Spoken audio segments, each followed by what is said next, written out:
Damos la bienvenida al arquitecto Pablo Burbano, vicealcalde de la ciudad de Cuenca. Vamos a hablar sobre esta aprobación que se ha dado ya en segunda instancia del Plan de Desarrollo y Ordenamiento Territorial PDOT y Plan de Uso y Gestión de Suelo. Arquitecto Burbano, un placer tenerle con nosotros, pero una vez más y públicamente protestamos por la falta de presencia del señor alcalde en este medio de comunicación.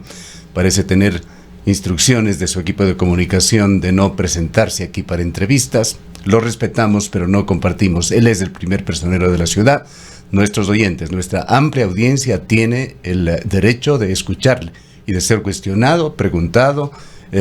inquirido en este medio de comunicación. Ojalá pronto lo haga, no solamente en la calidad de alcalde para la reelección como candidato. En todo caso,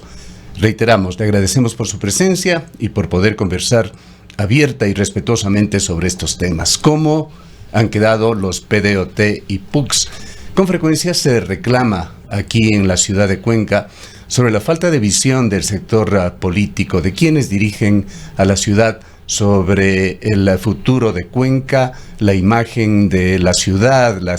que queremos, qué es lo que se ha logrado con PUCs y PDOT,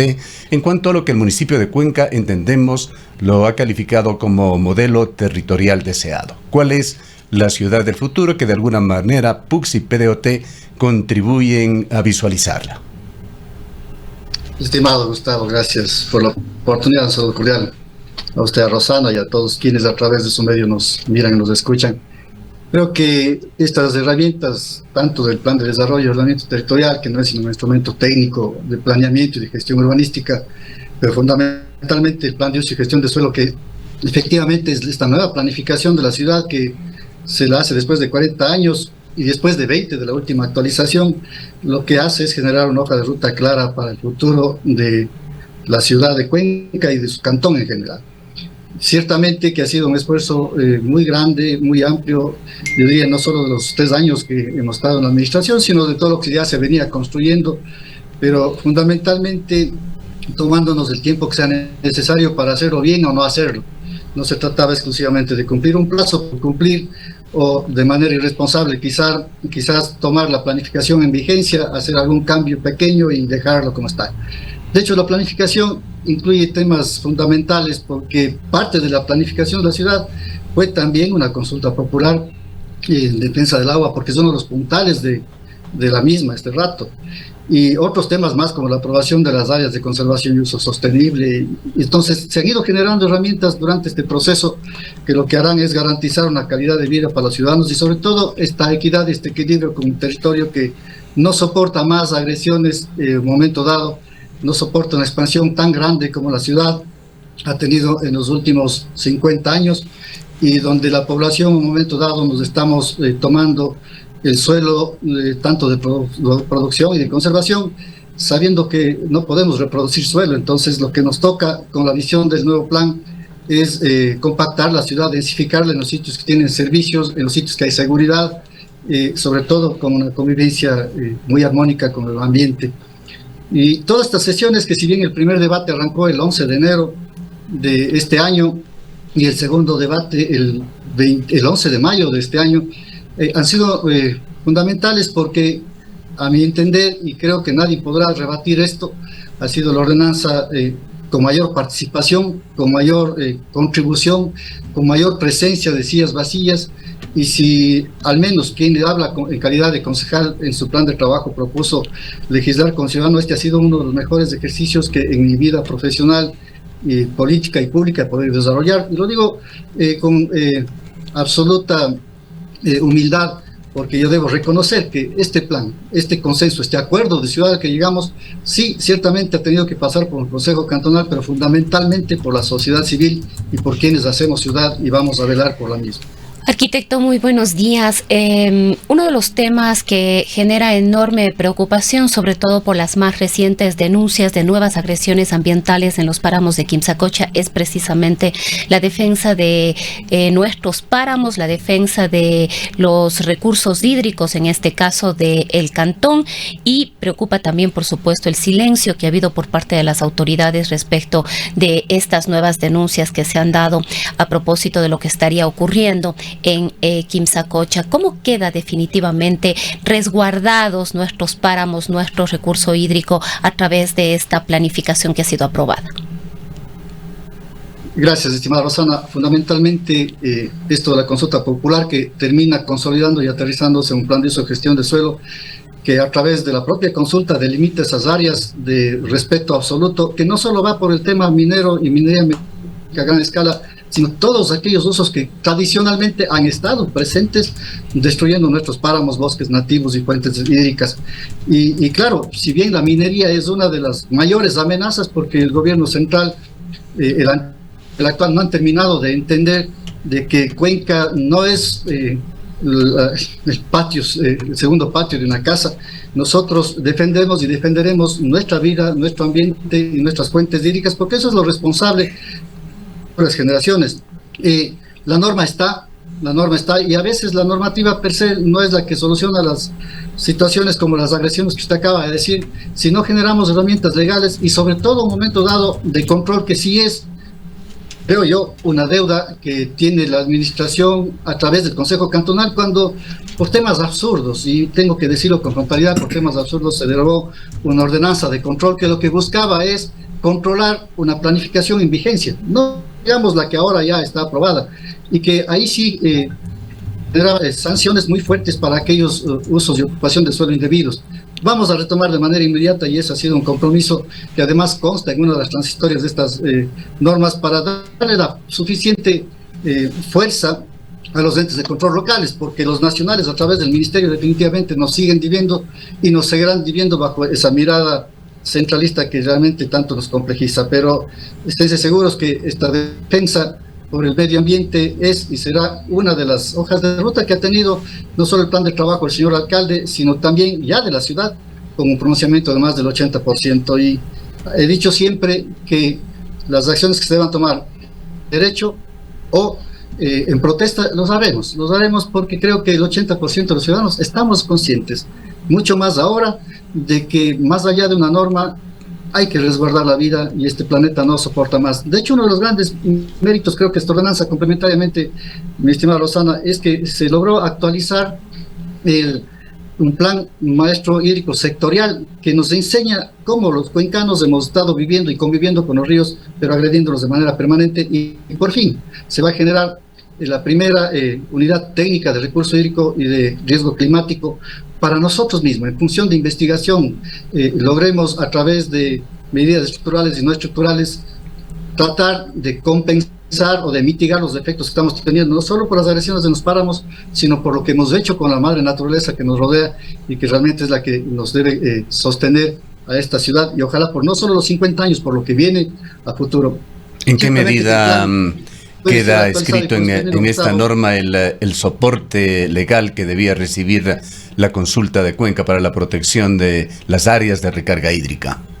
Sí, de hecho, en una de las disposiciones generales se ratifican las mismas, se ratifica todos los pronunciamientos de la Corte Constitucional, de la consulta popular, y sobre esa base además decía que se ha logrado construir algo que parece que no es significativo, pero en este proceso debo decir que se conformó el comité Ríos de Cuenca, que es un comité amplio, consultivo, que están la academia, están los gremios, están las cámaras, y paralelamente la unidad técnica de recursos hídricos, que me parece que es un potencial enorme que tiene ahora la ciudad como un compromiso para velar por el cuidado, el futuro y la recuperación de estas fuentes. Y si no lo hacíamos, era dejar simplemente de una manera declarativa una ordenanza, si es que no actuamos de manera administrativa y política, también generando esta unidad. Hay muchos esfuerzos que por detrás de la ordenanza están ahí, que se los irá viendo en su momento, y que yo aspiro con los años sean los que en un momento dado consoliden esta situación que ahora mismo ya está con carácter normativo,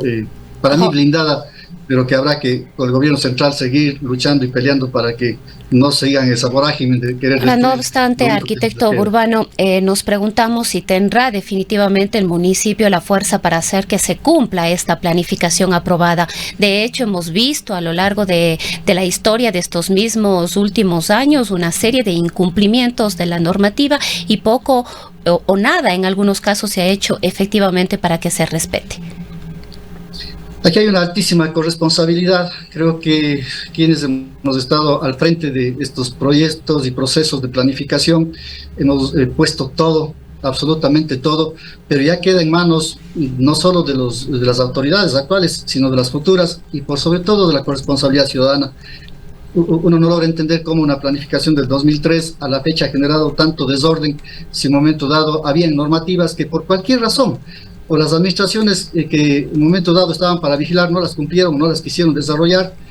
y por otro lado los ciudadanos que hicieron caso omiso, sobre todo a través de aquellos profesionales que destruyeron el territorio a través de un hiperfraccionamiento. Esta ordenanza también pone un alto a este vorágine de suelo en donde el tráfico de tierras ha sido uno de los mayores una de las mayores razones por las que la urbanización ha desbordado y sobre todo el desorden ha cambiado. Y ojalá, reitero, tengamos la capacidad de manera inmediata de retomar una ordenanza de control que genere herramientas a la administración para eso, para controlar, no para perseguir, pero sí para hacer que los ciudadanos entendamos de que esta ordenanza, que es una hoja de ruta, es de la ciudad, es de los ciudadanos y tenemos que ser responsables con la misma. Varias observaciones recibió este documento durante su construcción. ¿En qué medida se las ha recogido? ¿Cuán específico resulta este documento final, esta ordenanza que recibió críticas de tener varias referencias a temas claves de una forma muy generalista, imprecisa, inaplicable en la práctica, que le restaba capacidad legislativa? Temas como suelo industrial o suelos para producción agrícola, incluso el tema de minería. ¿Se ha logrado precisar y darle calidad de norma aplicable a este documento o requerirá de una reglamentación adicional? Esta ordenanza ha tocado temas muy sensibles que por años no se lo ha querido hacer. El tema del suelo industrial y productivo y artesanal ha sido realmente armado con muchísimo trabajo, y suelo industrial existe bajo el criterio de ir habilitándolo, obviamente asumiendo cargas y beneficios. Lo que significa es precisamente en el ámbito de la corresponsabilidad, quienes quieran tiene un suelo industrial de varios tipos, tipo A, B, C, D, alto impacto, que ha sido también un gran trabajo, y ahí tiene una gran tarea precisamente las cámaras de la producción e industrias, que han sido complementariamente quienes nos han ayudado a definir estos suelos a nivel del cantón, y genera muchísimas herramientas, mi estimado Gustavo, entendiendo que Cuenca fundamentalmente es una ciudad industrial. 26.000 familias y más viven de este recurso. Es la industria la que más ingresos le genera al cantón, y no se podía dejar de lado esta situación permitiendo de que la industria migre a otros lados bajo el criterio de que no existe suelo. Ahora existe. Ahora, de lo que nos han ido comentando varios concejales, señor vicealcalde, nos ha dado la impresión de que el suelo industrial de alguna manera se ha dispersado, se ha atomizado en la ciudad de Cuenca en varios sitios. No se ha concebido, por ejemplo, un sitio de concentración de parque industrial, como existe actualmente en un parque industrial que se encuentra ya totalmente saturado en la zona oriental de la ciudad de Cuenca. Entendemos que se han determinado varias áreas dispersas en distintos sitios de la ciudad para este fin. Se han determinado varios sitios efectivamente en función de la potencialidad del suelo, en función de macrolocalizaciones que tienen que ver con la posibilidad de accesos de infraestructura y de muchas otras situaciones que lo que tienen que hacer es buscar la forma de que ese suelo se habilite. Y obviamente el suelo industrial ya este rato mismo, por la propia necesidad, empezó siendo un uso artesanal y fue creciendo a una pequeña y gran industria. Y se han ido reconociendo estos temas, temas sensibles que, decía yo, nadie los ha querido tocar, como, voy a poner un caso, a pesar de que no es el único, el caso Rival, en donde esa industria ha crecido con la parroquia, en este caso Ricaurte, y no es válido que en un momento dado no logremos compatibilizar los usos para que los impactos que se puedan generar, no solo con la industria, con cualquier uso de suelo, lo que sean, tenga que ser mitigados y compensados. Y ciertamente que sí, obviamente no se puede determinar un sector, dada la capacidad que tiene todo el territorio, inclusive por su propia vocación, para que pueda tener uso de diferente tipo, vinculado obviamente a la actividad y a la vocación de suelo que tienen los sectores. Entonces no solo es Chauyayacu, no solo es Capulispamba, solo es la zona de Milchiquín, Narancay, Ricaurte, del Ecoparque, en Huangacucho. Todas esas áreas tienen que ser desarrolladas, repito, con responsabilidad, para que en un momento dado los impactos que siempre va a generar cualquier actividad humana sean mitigados y compensados. Esto de responsabilidad implica la emisión y la exigencia.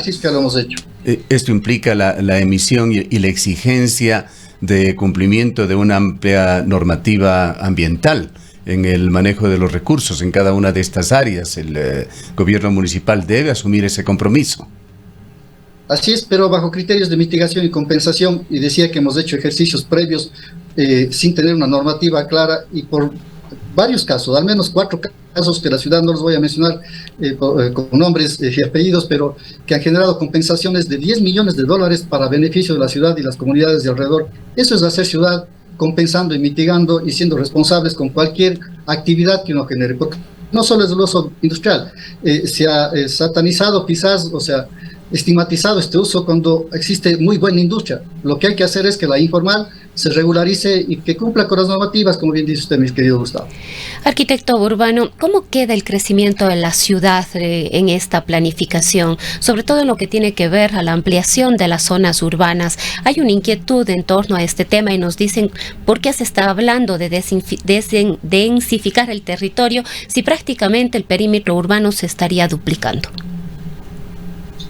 Mi estimada Rosana, es fundamental entender que desde el 2003 se determinaron 7.000 hectáreas de suelo urbano y más de 10.000 hectáreas como zona de influencia inmediata. Dicho de otra manera, como área de expansión urbana. Pero en esa zona de influencia inmediata se permitió que en lo particular, como técnico no las comparto, como la aprobación de lotizaciones exteriores en donde se empezó a urbanizar el suelo rural y productivo sin ninguna planificación. Y eso ha hecho que en la actualidad lo que hagamos nosotros es retomar todas esas áreas que en un momento dado ya crecieron bajo este desorden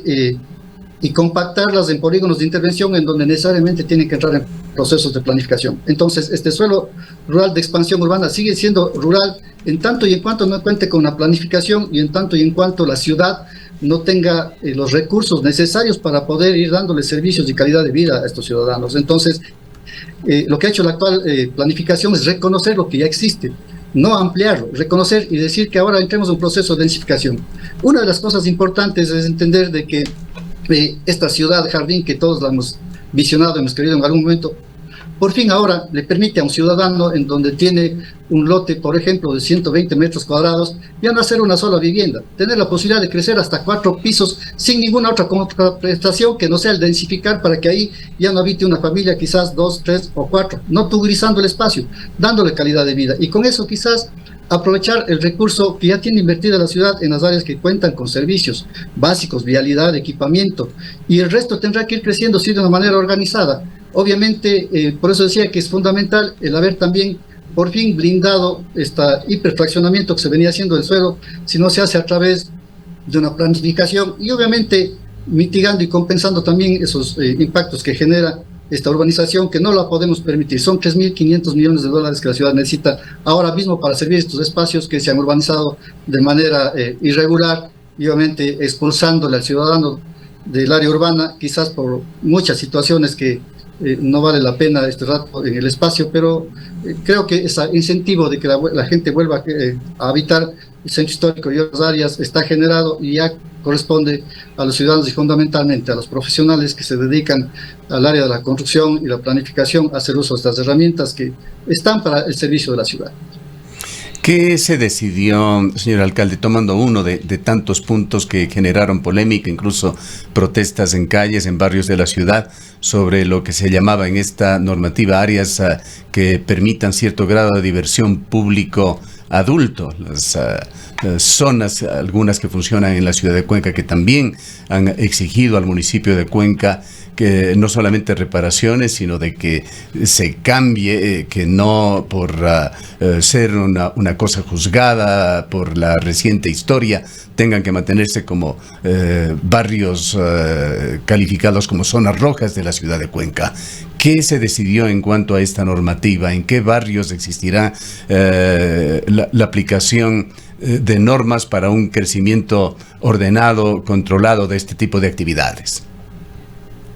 Definitivamente no se puede legislar sobre usos que no existen y en la planificación vigente no existía el uso de zonas de tolerancia, más allá de que mal llamado y reconocido el barrio Cayambe como una zona de tolerancia, estaba en la absoluta informalidad, y no solo el barrio Cayambe, sino otros sectores de la ciudad que con el trabajo sexual se han contaminado,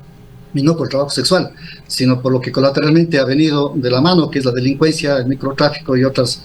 actividades que las bandas allí tenían identificado el polígono CHR2, zona de la Huayna Cápac, Gran Colombia, Borrero, etcétera. Así es, lo que se ha logrado hacer primero es reconocer un uso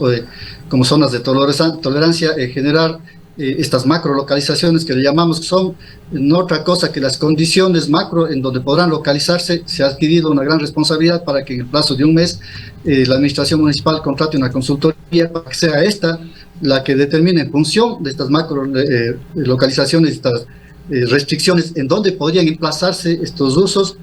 y obviamente luego de que eso se lo logre identificar en un plazo de 3 años, hacer que todas estas actividades que en un momento dado están en la ciudad puedan relocalizarse, pero cumpliendo normas estrictas no solo de seguridad sanitarias, sino muchas otras más. Y creo que este es un gran esfuerzo de ciudad, no siendo el único, pero sabiendo que es un problema social muy fuerte que está diseminado por la ciudad y que ha generado mucha inseguridad además para vecinos y para las propias personas que en un momento dado se dedican a esta actividad. ¿Qué se decidió en cuanto a lo que es realmente el crecimiento vertical de la ciudad? En cuanto a propiedad horizontal, ¿cuál es la normativa en términos generales? La ciudad no es, digamos que la densificación no está vinculada exclusivamente al crecimiento en altura, pero este rato la regulación apunta a que la ciudad pueda crecer al menos en 4 pisos, porque si lográsemos esa condición, quizás en la propia área que tenemos podríamos habitar tranquilamente 2 millones de habitantes sin tener que expandir la ciudad. La primera cosa. Lo segundo, entender que el derecho de edificabilidad es un derecho público, es decir, eso significa que le corresponde a la ciudad y no al propietario individual de un terreno que este rato puede decir, en mi zona ahora yo puedo construir 8, 10, 12 pisos y ahora el terreno cuesta 2 o 3 veces más. Eso se lo frena de tajo a través de una situación que tiene que desarrollarse, pero que ya se deja formulada, que es un pago por una prestación de poder construir en altura, y que ese pago en un momento vaya destinado a vivienda de carácter social y a equipamiento público y conservación también del tema ambiental. Entonces, estas contraprestaciones que en un momento dado, que no son obligatorias, que son quienes quieran crecer en altura, tendrán que generar esta contraprestación, lo podrán hacer, pero está claro que apenas el 2% de las edificaciones que se aprueban al año tienen que sobrepasar los 6 pisos o sobrepasan los 6 pisos. Eso significa que la ciudad sigue creciendo de manera horizontal. La invitación es a que lo hagamos, pero al menos aprovechando estos 4 pisos de altura que la norma permite, en donde obviamente podremos permitir que la ciudad o los ciudadanos tengamos mejores espacios y calidad de vida en las áreas que están servidas. ¿Qué grado de libertad se está entregando en el centro urbano de Cuenca, en el centro histórico de Cuenca, que requiere de consideraciones muy especiales? Sobre todo, aprovechar aquellos espacios que en el centro histórico no están inventariados. Existen más de 3.000 bienes inventariados con diferentes categorías, de los cuales los 1.000 tienen un grado de conservación importante. Los otros tienen que entrar en procesos de renovación y mayor aprovechamiento, incluso en altura, para que permitan nuevamente que se convierta en un centro urbano habitado, porque es paradójico, en estos 50 años vivían 175 personas en el centro histórico por hectárea y ahora viven menos de 40, es decir, hemos perdido población y se ha convertido en un gran centro comercial en donde los ciudadanos simplemente nos dedicamos a actividades de ese tipo y finalmente salimos por fuera a habitar la ciudad. Entonces se han generado también temas importantes y existe una transitoria que nos permitirá de manera inmediata también ya incorporar en el Consejo Cantonal el plan especial del centro histórico, que permitirá generar estos incentivos para que la gente vuelva a verle al centro histórico como un sitio maravilloso para habitar y para el ser humano. En una ciudad andina como es Cuenca, el tema de pendientes de los terrenos es también otro tema a considerar y que entendemos generó polémica. ¿Qué decisiones se tomaron con esto, tanto en lo que se refiere a los sectores urbanos como a sectores rurales? Identificar claramente esos suelos de pendiente y de riesgo medio, bajo y alto, para que en un momento dado la ciudad ahí no siga creciendo y se generen restricciones y cuidados para que no tengamos una nueva Roldós, unos nuevos trigales, en donde, repito, han sido los especuladores de suelo quienes en un momento dado, en su ánimo de lucro, han terminado poniéndoles en riesgo a toda la población. Y ahí creo que hay un gran esfuerzo, porque además tenemos que en pocas semanas y meses más actualizar este plan, este mapa de riesgos, que tendrá que ser puesto en consideración también el Consejo Cantonal. Y lo otro, mi estimado Gustavo, que es fundamental, esto se lo ha extendido también a todas las cabeceras parroquiales, en donde se han definido también polígonos en donde pueden crecer estas cabeceras parroquiales y donde deben conservar, para que estas pequeñas ciudades satélites que ya tenemos no crezcan de la manera que lo hizo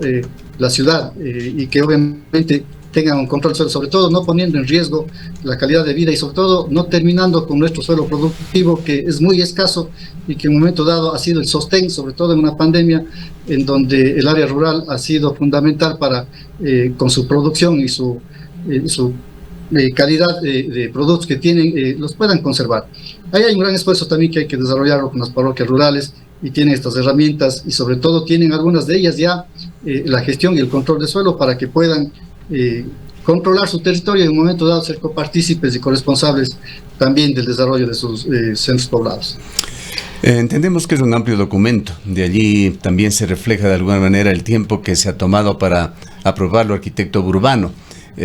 Nacen ciertas inquietudes, sin embargo, en cuanto al proceso de aprobación, siendo un documento que trae normativa que va a afectar y significativamente la vida de los cuencanos. ¿Hay algún proceso de socialización? Hay ciertos temas que deben aún ser consultados con la ciudadanía, más allá de los actores que han estado presentes ya en el uso de la silla vacía o a través de comunicados que se han presentado al Consejo Municipal. Adicionalmente, hay reglamentos que tendrán que emitirse como derivación de esta ordenanza. Cuéntenos en esta parte final ya sobre este proceso, y además este documento ya aprobado en segunda instancia, ¿cuándo se encontrará a disposición de la ciudadanía para su conocimiento y análisis? Yo debo reconocer y agradecer la participación de la sociedad civil en este proceso, y no solo a aquellas personas que en un momento dado, más de 60,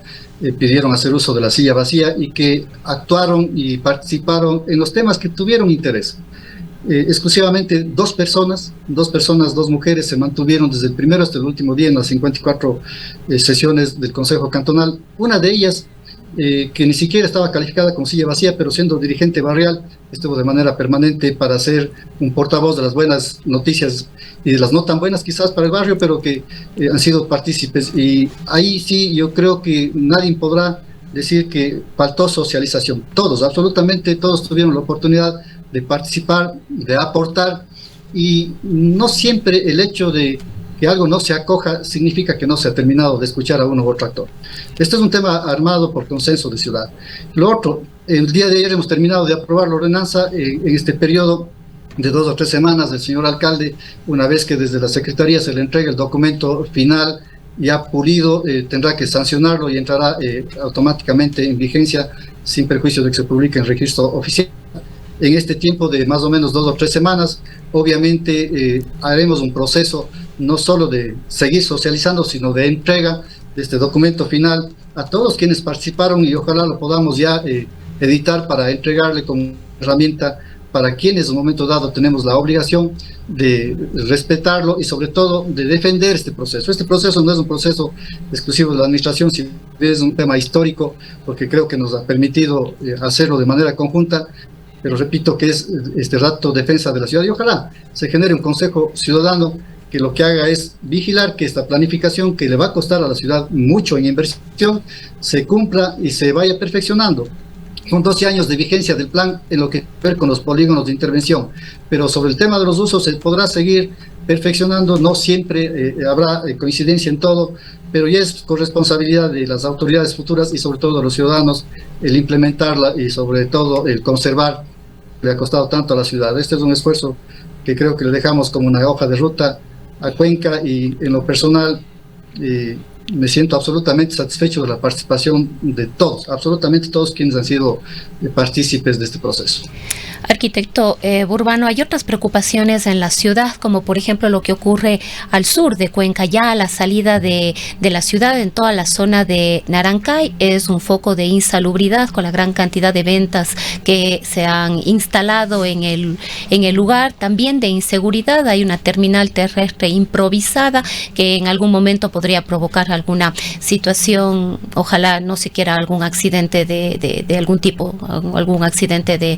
tránsito. Esto se ha ido desarrollando en los últimos meses con intensidad en este sector. ¿Cómo queda la planificación para esto? ¿Hay la posibilidad ahí de construir una terminal terrestre, controlar estas ventas que se están dando ahí de manera indiscriminada? Prácticamente se han tomado las veredas, las calles de este sector y ha sido muy difícil que haya un control adecuado y oportuno. Y estimada Rosana, eso se debe fundamentalmente a que la ordenanza actual de control es sumamente caduca, en donde efectivamente a pretexto de reactivación económica no podemos desorganizar la ciudad y complejizarla. El acceso sur es un clarísimo ejemplo de lo que no se debe hacer y que lamentablemente por falta de norma esta situación se nos ha ido de las manos, pero fundamentalmente ahora se determinan con absoluta claridad los usos, e inclusive en esa posibilidad de que los retiros frontales puedan tener alguna situación de carácter productivo, pero controlado y regulado. Y sí, tiene que ser un complemento inmediato el tema de la ordenanza de control, en donde siempre la intención fue el tema de prevenir, el tema de solicitar la remediación inmediata a quienes hayan cometido alguna infracción y de no ser lo que se sometan en función de la gravedad de la infracción a esas multas, no por la multa, sino porque una situación de incumplimiento y de gravedad no está directamente relacionada con la inversión, sino con la complejidad que genera a los vecinos y el caos que genera en su entorno. Yo espero que esta ordenanza se la retomen de manera inmediata. Es paradójico como una ordenanza que nos costó 2 años construir, ni siquiera entró en vigencia y se la derogó por intereses ocultos de personas que en un momento dado privilegiaron sus intereses antes que el de la ciudad. Pero esa es una deuda que yo espero que lo retomemos de manera inmediata para dar las herramientas de control, sobre todo a la administración, y podamos poner orden en esos sectores y en otros de la ciudad. Gracias, señor vicealcalde. Esperamos poder contar pronto con esta norma y poder escuchar también a expertos sobre sus atributos y posibles deficiencias. Gracias nuevamente por habernos atendido. A usted, estimado Gustavo, siempre las órdenes. Un gusto. Buenos días con todos. El arquitecto Pablo Burbano es el vicealcalde de la ciudad de Cuenca.